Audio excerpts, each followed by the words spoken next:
The whatacca team have come up with some more Premier League predictions and we've got a video to present our findings. That's right, we've got a betting tip for all of the 10 matches coming up this weekend over Saturday and Sunday. Lots of interesting matchups as usual, so let's crack on and dive into the first match. That takes place at the Emirates Stadium between Arsenal and Newcastle, Saturday lunchtime. We're going to go for an Arsenal win and both teams to score in this game. The reason for this is that Arsenal are a better team than Newcastle right now, and they have won 4 of their 6 matches at home. They were enjoying a really good run until they lost 4-0 at Anfield last weekend, but they should bounce back against the Newcastle side, who have a leaky defence, and Eddie Howe is certainly not going to arrest that situation, considering that he wants his teams to play on the front foot. But Brentford scored 3 goals at St James's Park, so Arsenal should have plenty of joy in front of goal. Newcastle do have an attacking approach all season, really, insofar as they've scored 10 in 10 of their 12 matches played. So rather than consider Arsenal at very short odds to win this game, Arsenal and both teams to score seems the more sensible and value play. Over at Selhurst Park, we've got Patrick Vieira and Steven Gerrard in opposing dugouts, and Crystal Palace face Aston Villa. A relatively tough one to call, given that Gerrard's just sort of getting his feet under the table at Villa Park. The early signs are encouraging. We're going to go for the draw in this game. It's an outcome that Steven Gerrard would be really happy with to follow on from that win over Brighton and would really steady the ship in the initial stage of his reign. Similarly, Crystal Palace have drawn 7 of their 12 Premier League games this season, so they've drawn more than any other team in the division. They do struggle to put teams away even when they're in the ascendancy, and they don't have the tightest of defences, as was shown when they conceded 3 goals at Turf Moor. So 3-3 we're going for there. On to Liverpool against Southampton, probably the hardest one we found to call, as far as you can easily predict a Liverpool win, of course, but that's trading at around odds of 1-4 at the moment, so there's no genius to predict that one. We'd probably just take a punt on something like Trent Alexander-Arnold to score the first goal, and maybe an anytime scorer bet. The right back's just getting into so many great attacking positions for the Reds as well, and so and being on free kicks as well means that I think Trent is probably worth a little play, but really this game doesn't offer an abundance of value. Maybe Liverpool to win and both teams to score, no, but yeah, it's always a bit of a dangerous bet to have there. We don't have a strong opinion on that game. Norwich take on Wolves. We quite like the look of Wolves to win this game at Carrow Road. They're slightly above even money with a number of bookmakers at the moment. They've won 5 of the last 7 matches. They look really good under Bruno Lage, who's confounding all sort of expectations since taking charge at Molineux. Norwich have lost 4 of their 6 matches at Carrow Road. We know that they beat Southampton last weekend, but there was an element of fortune about the way they won that game, and they were certainly under the cosh in the early stages of the match. Dean Smith obviously is made a winning start, but we think Wolves have the quality in all departments to cause problems for Norwich, so we don't have any hesitation in predicting an away win there. Brighton take on Leeds at the Amex Stadium. Brighton are a strange team insofar as that they won 4 of their first 5 Premier League matches, but they haven't won any matches since. They've only got a 33% win rate as a result. And we think that BTTS is probably the play in this game. Leeds are struggling this season. They were pretty good at Tottenham in the first half, despite all the injuries that they've got, but they were second best and lost that game in North London. But in 10 of their 12 matches this season, both teams have found the net. Rafinha is probably going to be back for this game. And 4 of the last 5 Brighton matches have seen both teams to score as well. So I think that's probably the more sensible play. As I say, Brighton are certainly not worth backing at this point in time.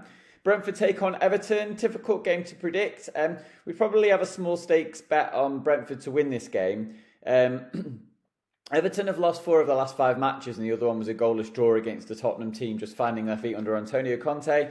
It's well documented that the Toffees are missing lots of players at the moment, good players as well in Calvert-Lewin and Decore, Yerry Mina, and also it looks as though Damari Gray will be missing as well. They've had some pretty sort of heavy defeats on the road this season. They lost 3-0 at City, they lost 3-0 at Villa earlier in the season, and they lost 2-1 at Wolves, which doesn't indicate how one-sided the first half of that match was and how much they were being outplayed. So much as Rafael Benitez is a capable manager and shown that in the past, we think a Brentford team who scored 3 goals at Newcastle and seemed to, and a pretty vibrant team despite a recent sort of losing run, and we think they could well return to winning ways in this clash. Burnley take on Tottenham. We quite like the look of Burnley plus half a goal on the Asian handicap. You can alternatively back Burnley or the draw on the double chance market. Sean Dyche's team are looking pretty good at the moment. They've only lost 2 of their 6 matches at Turf Moor this season. They've been on a little bit of an unbeaten run at the moment. We don't think that they're going to be a pushover at all given their recent form. Tottenham did come back to win against Leeds, but Spurs are not necessarily a team to trust right now in a fixture such as this one. Certainly, if they replicate that first half performance, then they could be under trouble. They've only won 2 of their 6 away matches this season, so it's certainly worth betting against Tottenham at this point in time until the situation changes. Leicester take on Watford. Interestingly, Leicester haven't kept a clean sheet since their opening match of the season, where they beat Wolves by a single goal. Which is quite a damning statistic as far as their defence is concerned. Similarly, Watford are not a team to be trusted from a defensive point of view. They're capable of conceding serious numbers of goals, but they have scored 4 against Manchester United recently, and they did score 5 at Goodison Park as well. So it's easy to back both teams to score, yes, in this game. Watford have got plenty of firepower, even if Ismaila Sarr is missing in Dennis and King, and so that seems just a logical play.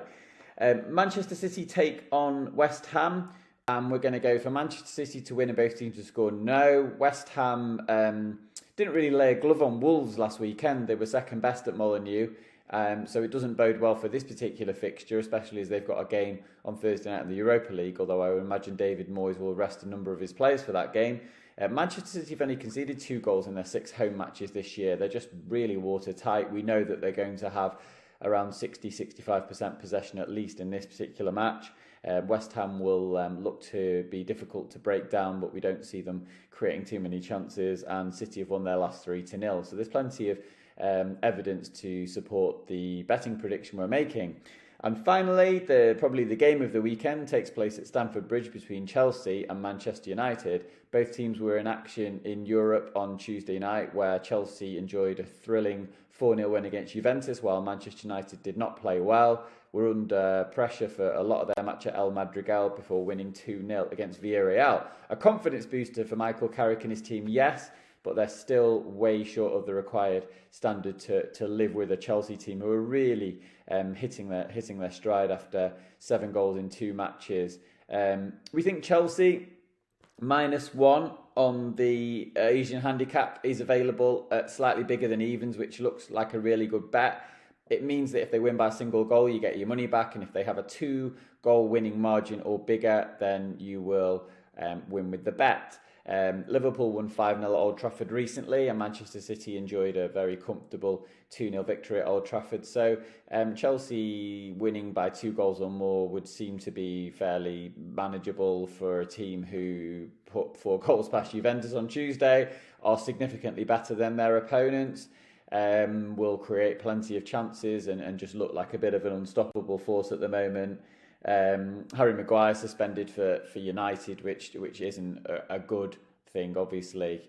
So I would imagine Eric Bailly will come in if Rafa Varane's still out. So while I think Carrick will probably set up his team to try to be difficult to break down, and obviously Donny van der Beek's come in and made a bit of a difference against Villarreal. Chelsea -1 seems to be a very logical play here, really, and we would imagine they'll get the job done with margin to spare. So those are the 10 predictions for the Premier League this weekend. There's going to be a full write-up on whatacca.com where you can see those predictions and choose which one of those you like or you want to go ahead and bet on. We've also got plenty of accumulators being added to the site. There'll be 2 accumulators for Saturday and 1 for Sunday as usual.